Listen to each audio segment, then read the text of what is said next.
Bismillahirrahmanirrahim. Assalamualaikum warahmatullahi wabarakatuh. Alhamdulillahi rabbil alamin. Alhamdulillahi alladhi farada 'ala al-'ibadi as-siyama wa farada ma'a wa sanna ma'a as-siyamil qiyama. Nashhadu an la ilaha illallah wa nashhadu anna Muhammadan 'abduhu wa rasuluhu sallallahu alaihi wasallam. Allahumma barik lana fi Sya'ban wa ballighna Ramadan. Allahumma taqabbal minna salihal a'mal. Allahumma amin. Al-ikhwan wal akhwat, kaum muslimin muslimat yang sedang merindu kedatangan bulan Ramadan yang dimuliakan Allah Subhanahu wa taala.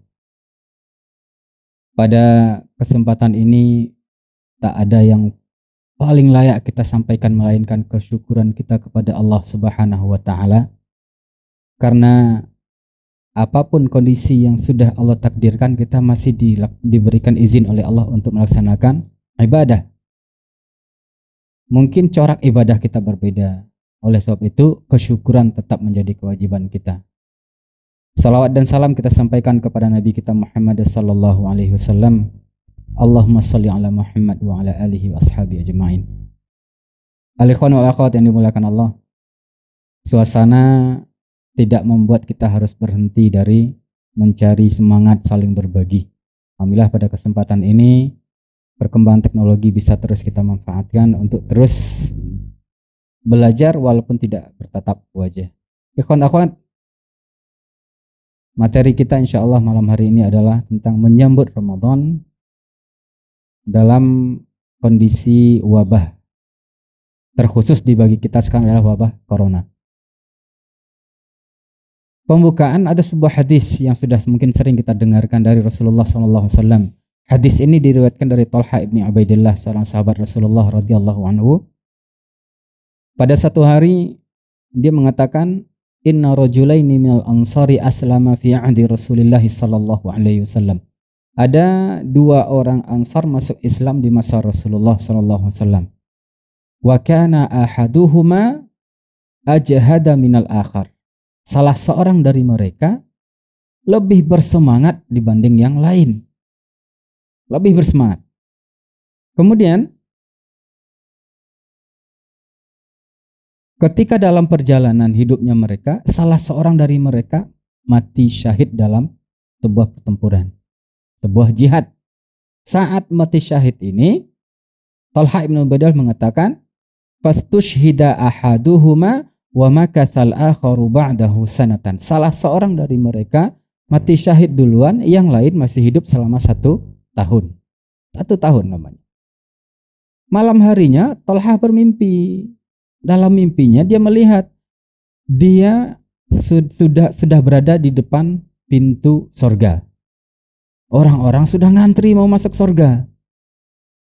Tiba-tiba dia melihat dua orang tadi ternyata sudah berada juga di pintu surga.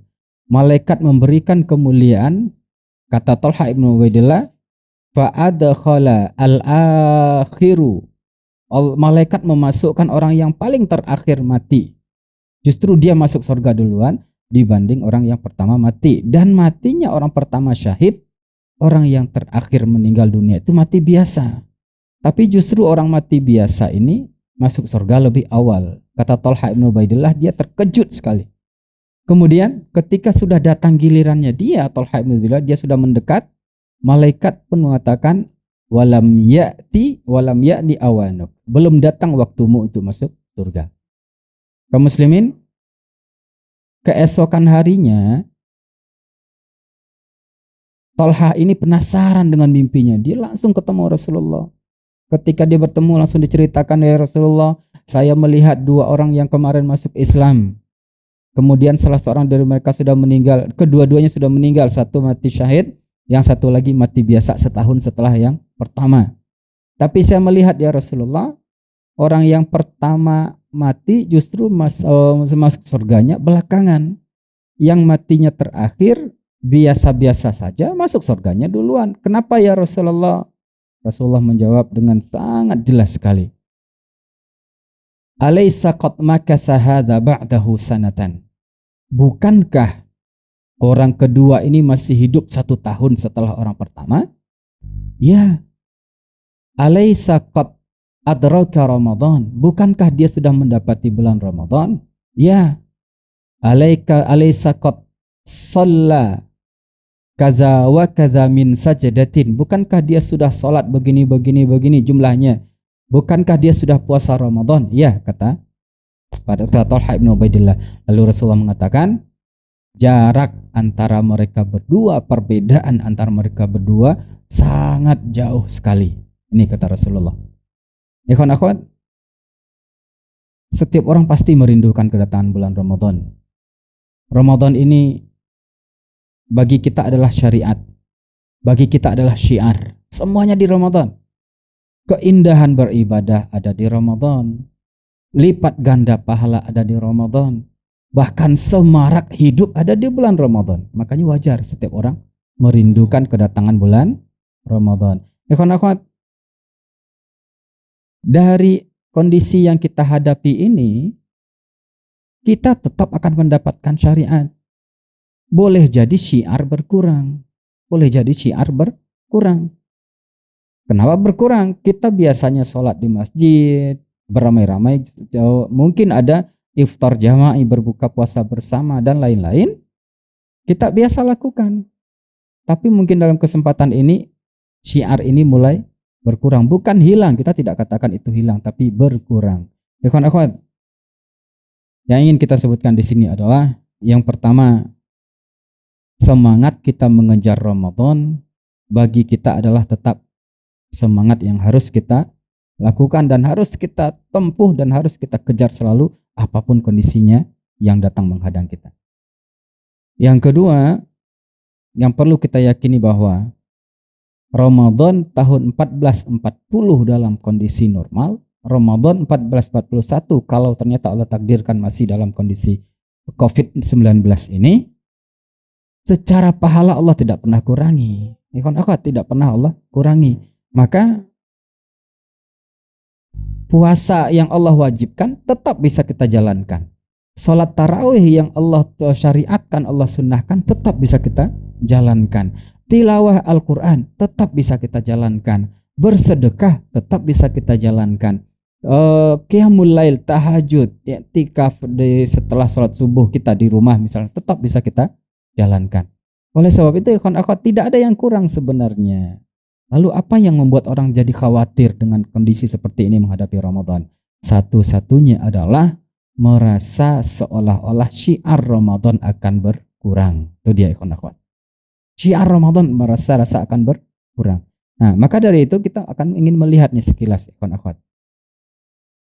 Ketika Allah janjikan kepada kita dalam hadis-hadis yang sahih, Idza dakhala syahru idza atakum syahru Ramadan qad atakum syahru Ramadan. Sudah datang kepada kalian bulan Ramadan, kata Rasulullah. Syahrun mubarakun. Bulan yang penuh berkah dan Allah mewajibkan di dalamnya puasa, dilipat gandakan pahala. Ikhwan akhwat. Kemudian dalam hadis yang lain disebutkan Idza jaa Ramadan futihat abwabul jannah. Ketika bulan Ramadan datang, dibukalah pintu surga. Wa ughliqat abwabul niran, ditutup pintu surga. Wa suffidat asyayatin, setan-setan dibelenggu. Nah, pahala seperti ini, keutamaan seperti ini ingin tetap kita kejar. Tetap ingin kita kejar ikhwan akhwat. Maka fokus kita pada malam hari ini adalah bagaimana mengisi Ramadan dalam kondisi virus corona yang sedang melanda kita. Supaya Ramadan kita tetap semarak. Ikhwan akhwat, baik. Yang dimuliakan ikhwan, yang dimuliakan Allah, baik. Yang pertama, luruskan niat kita lillahi ta'ala, bukan karena orang lain. Lillahi ta'ala saja, tidak karena yang lain. Orang yang beribadah ikhlas lillahi ta'ala, murni benar-benar karena Allah, apapun kondisi yang dia hadapi, dia tidak akan terganggu. Tidak akan terganggu. Ini yang pertama. Innamal a'malu binniyat. Setiap amalan itu tergantung kepada niatnya. Harus kita niatkan sebaik-baiknya. Oh, bagaimana saya mengikhlaskan niat saya, memperbaiki niat saya supaya saya bisa menikmati ibadah. Ikhwan akhwat, orang yang bisa memurnikan niatnya, maknanya adalah dia mengenyampingkan seluruh unsur duniawi dalam amalan. Boleh jadi kadang kita sedekah. Sedekah ini terkadang ada manusia yang hadir di dalam sedekah kita. Ingin disebut. Kita sholat. Ada orang lain hadir dalam sholat kita. Padahal sholat kita hanya untuk Allah seharusnya. Nah sekarang kita berlatih untuk beramal. Dan kondisi karantina seperti ini membuat kita harus semakin bisa belajar lebih ikhlas lillahi ta'ala. Ini poin pertama ikhwan akhwat. Latih diri untuk beramal hanya lillahi ta'ala. Hanya untuk Allah. Pasti nikmat semua ibadah. Yang kedua, ikhwan akhwat yang dimuliakan Allah, mengisi bulan Ramadan, puasa, tarawih dan lain-lain dengan karantina di rumah, yakini adalah ini sebuah ibadah yang diajarkan Rasulullah SAW. Bukankah Rasulullah mengatakan dalam hadis beliau, idza sami'tum bil waba'i bi ardin, kalau kalian mendengar ada wabah, idza sami'tum bihi bi ardin, kalau kalian mendengar ada wabah terjadi pada satu negeri, fala tadqadimu alaihi, jangan kalian masuk ke dalam negeri tersebut. Wa idza waqa'a fiha wa antum fiha, jika terjadi wabah itu di satu negeri, kalian di sana, fala takhruju minha, jangan kalian keluar. Artinya cara kita menyikapi virus corona ini adalah ajaran Rasulullah. Siapapun yang melaksanakan ajaran Rasulullah SAW, nilainya ibadah. Ini poin penting. Nilainya adalah ibadah di sisi Allah Subhanahu Wa Taala. Tidak akan bernilai sia-sia. Oh, saya nggak bisa ikut jamaah. Ikhwan akhwat, ada sebuah hadis yang Rasulullah sampaikan tentang fadilah sholat berjamaah. Ini bisa kita kejar di rumah. Apa misalkan? Iza kabbara fakabbiru, jika imam takbir maka bertakbirlah kalian. Wa iza qara'a fa'ansitu, kalau imamnya baca Al-Fatihah diam. Wa iza ammana fa'amminu, kalau dia baca amin maka aminkan. Wa man wafaqa ta'minuhu ta'minal malaikati, siapa yang aminnya tadi bersamaan dengan aminnya malaikat, ghafarallahu lahu ma taqaddama min dzambih, Allah ampunkan dosanya yang telah berlalu. Ini pahala salat berjamaah. Kita bisa dapat di masjid, begitu ada kondisi virus corona, kita bisa laksanakan di rumah, pahalanya tetap sama. Ikhwan akhwat, ini keutamaan bagi kita yang ingin menjalankan syariat Allah Subhanahu wa taala dalam kondisi darurat. Justru sebaliknya, siapa yang masih bersikeras untuk tetap ingin datang ke masjid, ingin datang beramai-ramai, kalau ternyata di sana bisa membawa penyebaran wabah ini, dia bisa terjangkit atau orang lain terjangkit karena dia, ini bertentangan dengan apa yang Allah sampaikan dalam surah Al-Baqarah ayat 195. Wala tulqu biaidikum ila tahlukah wa ahsinu. Jangan kalian mencampakkan diri kalian dalam kebinasaan, dan justru sebaliknya kalian harus berlaku profesional, harus berlaku ihsan, harus berlaku dengan baik. Ini ikhwan akhwat. Ini ibadah kita di rumah, jadi jangan ragu lagi bahwa ini adalah ibadah. Ini masalah pemahaman. Kalau pemahaman ini sudah bisa kita settle dengan baik, insya Allah kita akan bisa menjalani kehidupan kita dengan baik, dengan nyantai. Yang ketiga, ikhwan akhwat yang dimuliakan Allah, begitu kita ingin menikmati Ramadan kita dalam kondisi darurat virus corona ini, yang pertama, ikhlaskan niat karena Allah. Yang kedua, pemahaman kita harus diperbaiki. Jangan lagi ada yang memahami bahwa masjid ditutup berarti lebih takut kepada corona daripada takut kepada Allah. Tidak, itu salah, pemahaman ini salah. Yang ketiga yang harus kita lakukan menyambut Ramadan ini adalah persiapkan rumah kita seindah mungkin untuk menyambut Ramadan. Bukan semewah mungkin, tapi seindah mungkin. Kita bisa menghias rumah kita dengan perhiasan yang sederhana. kita kondisikan satu ruangan kita untuk jadi musola rumah. Atau misalkan kalau kita nggak punya ruangan yang bisa dijadikan tempat khusus, jadikan ruang tamu kita sebagai musola rumah kita. Akan tidak ada juga orang yang akan datang bertamu. Jadikan ruang tamu kita sebagai musola untuk aktivitas ibadah kita. Jangan biasakan sholat di kamar. Rugi. Orang yang terbiasa sholat di kamar, keluar kamar, wudhu ke kamar mandi, selesai balik lagi ke kamar. Begitu salam langsung kembali ke tempat tidur. Ini biasa seperti itu. Jadi buat jarak antara kamar dengan musola supaya kita merasa ada semacam usaha dan upaya kita juga untuk mengejar tempat sholat kita. Apalagi yang punya ruangan agak lebih jauh lagi dari kamar itu lebih bagus. Maknanya begitu kita mau sholat sampai di tempat musola pojok kita, untuk kembali ke kamar kita jadi malas, cukup jauh misalkan. Desain musola kita seindah mungkin, nggak perlu mahal. Beli kertas Rp2.000, Rp10.000 sudah cukup untuk menghiasi banyak ruangan kita. Hiasi seindah mungkin dan tidak perlu mahal-mahal. Yang paling penting adalah nyaman senyaman-nyamannya. Akhwat. Kemudian perlu kita perhatikan, jangan hanya menghiasi ruangan, tapi hati tidak kita hiasi. Sampai-sampai ada seorang ahli hikmah mengatakan, khasira man istaqbala ramadhana bizinatil judur wala yuzayyinus sudur.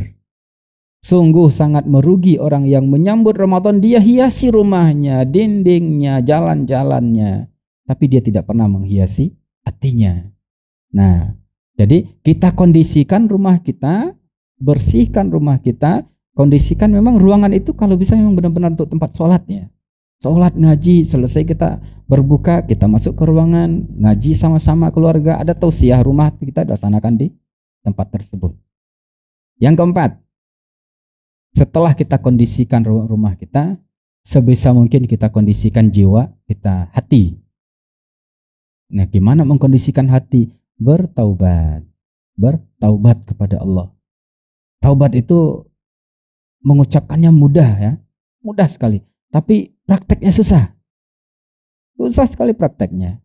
Kadang hari ini taubat, besok jatuh lagi dalam maksiat. Hari ini lakukan maksiat, mau taubat, tiba-tiba setan datang membisikkan, kamu jangan taubat duluan, nanti keburu maksiat lagi, Allah tidak terima. Ini bisikan-bisikan syaitan. Akhwat, menghadapi Ramadan kita harus mulai dengan bertaubat. Yakinlah, orang yang memulai Ramadannya dengan taubat indah, akhwat. Indah, karena orang yang bertaubat berarti dalam hatinya sudah ada Allah. Sudah ada Allah. Kita misalkan seperti ini, ada orang yang mau bersedekah 100.000. Kalau dalam hatinya ada Allah, dia sangat gampang itu mengeluarkan uang 100.000. Nih, jatuh, selesai. Tapi kalau dalam hatinya tidak ada Allah, ada manusia, begitu ambil uang dari dalam saku, lihat dulu kiri kanan ada orang atau tidak. Kalau ada orang baru dimasukkan dalam kotak infak, kalau tidak simpan lagi. Ini berat orang yang hidupnya orang yang hanya mengejar manusia. Berat hidupnya orang yang hanya mengejar pujian. Ya, maka kita mulai dengan taubat, bersihkan hati kita, masukkan Allah ke dalam hati kita. Sehingga nanti ketika kita menjalani hidup kita selama Ramadan itu menjadi ibadah yang baik. Ikhwan-akhwat yang dimuliakan Allah, sudah selesai pengkondisian. Pengkondisian sudah selesai. Kondisi rumah, kondisi hati kita sudah. Sekarang kita akan mulai masuk kepada fikihnya. Kalaupun kita bilang terlambat untuk belajar fikih Ramadan, fikih puasa, itu jauh lebih baik daripada tidak sama sekali. Kita segera mulai belajar fikih puasa. Setiap hari kita di rumah buka fikih puasa, hukum ini, bagaimana tata cara ini, pelajari. Kita belajar. Sehingga begitu masuk awal Ramadan, kepala kita sudah penuh, sudah berisi dengan maklumat-maklumat tentang Ramadan, tentang puasa. Ini fikih puasa harus segera kita pakai dan kita pelajari dengan sebaik-baiknya lah sebelum datang Ramadan. Siapa yang belajar fikih Ramadan mulai masuk hari pertama Ramadan terlambat. Lambat dia. Baru belajar fikih sementara kita sudah mulai puasa. Oh, ternyata sahur saya tidak sah. Bisa jadi. Jadi pelajari itu sebelum kita memulai puasa. Ikhwan akhwat, satu kesyukuran bagi kita. Nih, satu hal yang benar-benar kita syukuri. Siapa yang tidak terbiasa jadi imam di rumahnya, tidak terbiasa jadi imam selama ini, dengan adanya virus corona ini, kita akhirnya dituntut untuk menjadi imam. Jadi imam di rumah.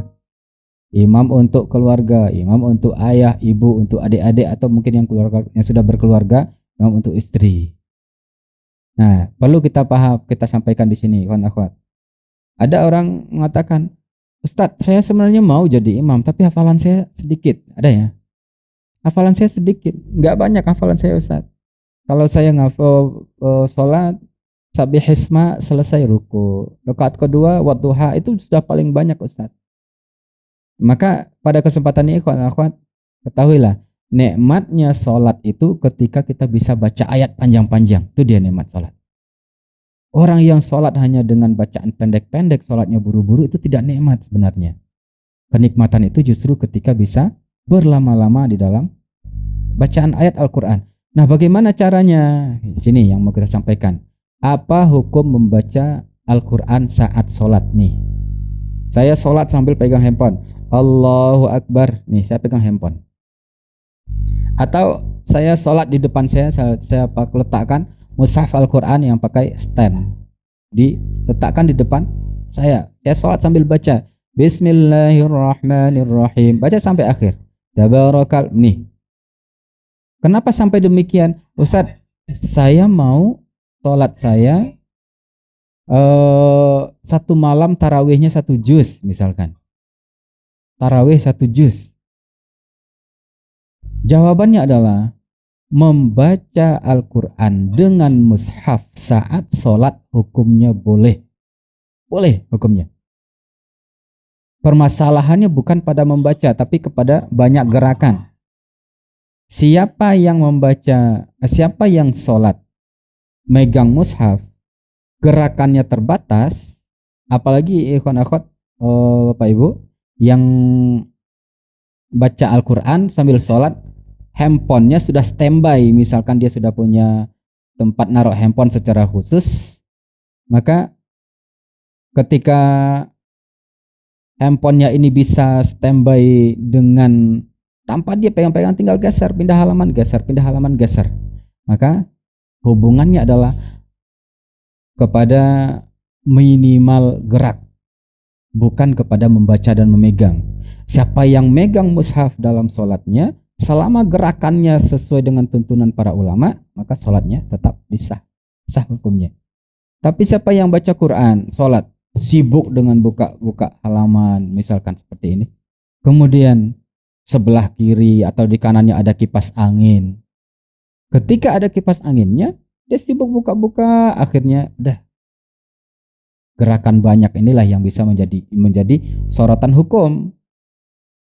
Orang yang gerakannya dalam mazhab Syafi'i lebih dari 3 kali, batal sholatnya. Atau dalam mazhab Abu Hanifah dikatakan, siapa yang soal gerakan sholatnya sudah tidak dianggap wajar sebagai orang sholat, maka batal sholatnya.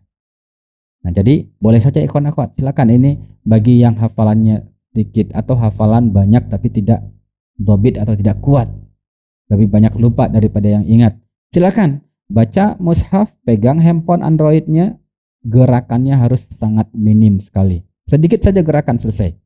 Tapi kalau banyak gerak maka batal sholatnya, ya ikhwan akhwat. Nah, kita praktekkan, dicoba nanti. Sholat 1 rakaat 2 atau 3 halaman mushaf. 1 rakaat. Satu malam sholat tarawih kita bisa menyelesaikan 1 juz, bahkan lebih. Ini dia ikhwan akhwat, nikmatnya sholat ketika kita bisa menikmati berlama-lama membaca Al-Quran. Kemudian ikhwan akhwat yang dimuliakan Allah Subhanahu wa taala, hal lain dalam bab mengisi Ramadan kita dengan dalam kondisi virus corona ini, satu hal yang perlu kita dengarkan, kita pahami dengan baik adalah setiap orang ketika menghadapi virus ini ada dampak sosial, dampak ekonomi. Nih, banyak orang di sana sini mulai terputus penghasilan, atau ada yang punya penghasilan tapi mulai sedikit. Macam-macam ikhwan akhwat. Siapa yang ingin mengisi Ramadannya dengan mendapatkan pahala lebih, Rasulullah mengatakan, man fattara shaiman, siapa yang memberikan berbuka kepada orang yang berpuasa, siapa yang mau memberikan iftar kepada orang yang berpuasa, maka Allah berikan ganjaran bagi dia seolah-olah dia juga berpuasa. Maka kita dapat 2 pahala puasa hari itu. Bagi siapa yang Allah berikan kelapangan rezeki, punya kelebihan harta, maka kita lihat sebelah kita, depan kita, famili kita, keluarga kita, tetangga kita, murid-murid kita, guru-guru kita yang terkena dampak ekonomi di dalam kondisi virus ini, kita bisa meraih pahala dari Allah Subhanahu wa taala melalui cara seperti ini. Kita bisa dapatkan. Ikhwan akhwat, Rasulullah SAW pernah mengatakan, tadawau mardakum bis sadaqah, obatilah penyakit-penyakit di tempat kalian dengan banyak bersedekah. Ini juga hikmahnya, kita bersedekah karena memang kondisi sangat meminta kita untuk saling berbagi. Yang kedua, kita bersedekah karena kita sedang ditimpa oleh sebuah penyakit wabah yang perlu kita angkat. Salah satu cara yang Allah ajarkan adalah bersedekah. Bersedekah dengan berapapun yang kita mampu. Oh, saya nggak punya uang, nggak punya harta. Bersedekah itu ikhwan akhwat yang dimuliakan Allah, seperti Rasulullah pernah katakan dalam hadis beliau bahwa setiap tulang-tulangnya manusia itu ada nilai sedekahnya. Siapa yang membantu orang lain dengan ototnya, sedekah. Siapa yang membuang duri-duri yang sedang berada di jalan untuk menjauhkan orang lain dari bahaya, sedekah. Bahkan siapa yang mau berbagi dengan ilmunya, sedekah. Kita berbagi sebanyak-banyaknya apa yang kita miliki. Asyukru min jinsin ni'mah. Kesyukuran itu lihat jenis nikmat yang Allah berikan. Allah berikan nikmat harta, sedekah dengan harta. Allah berikan nikmat tenaga, sedekah dengan otak. Allah berikan nikmat ilmu, sedekah dengan otak. Baik ikhwan akhwat yang dimuliakan Allah, inilah kira-kira isi Ramadan kita. Poin terakhir yang ingin kita sampaikan di sini adalah orang yang merasakan akan ada kondisi berbeda saat terjadi virus corona di Ramadan ini, sebenarnya adalah sedang merasakan syiar akan berkurang. Jadi malam-malam kita isi dengan tilawah Al-Quran. Rasulullah SAW, ini penting juga ikhwan akhwat poin membaca Al-Quran ini. Rasulullah SAW pada satu hari beliau punya kebiasaan begini. Setiap setelah Isya, Rasulullah datang ke Masjid An-Nabawi, mendatangi sahabat-sahabat beliau mengajarkan Al-Quran dan wahyu-wahyu Allah. Pada satu malam beliau terlambat. Seorang sahabat Rasulullah mengatakan, fata'akhara minna. Rasulullah terlambat. Selesai Isya Rasulullah nggak datang. Tiba-tiba setelah lama baru Rasulullah sampai dan sahabat tidak ada yang pergi menunggu kedatangan Rasulullah. Lalu Rasulullah ditanya, kenapa engkau terlambat ya Rasulullah? Beliau mengatakan, syaghalani ziyaratu bani fulan. Saya disibukkan oleh ziarah satu kaum dari Bani Fulan. Sehingga kata Rasulullah, syaghalani an hizbi. Sampai-sampai saya nggak bisa melanjutkan rutinitas tilawah Al-Quran, kata Rasulullah. Maka selesai bertamu malamnya, selesai Isya Rasulullah lanjutkan tilawah beliau sampai-sampai sahabat yang sudah terbiasa menunggu waktu Isya nggak kebagian. Menjelang tengah malam lah baru Rasulullah mengajarkan mereka Al-Quran, karena demi mengejar wirid Al-Qurannya Rasulullah yang sudah dirutinkan setiap hari. Ini Rasulullah ikhwan akhwat, apalagi kita. Bapak Ibu ikhwan akhwat yang dimuliakan Allah, man qara'a harfan minal Quran, siapa yang membaca satu huruf saja dari Al-Quran, kutibat lahu asyru hasanatin, diberikan bagi dia 10 pahala.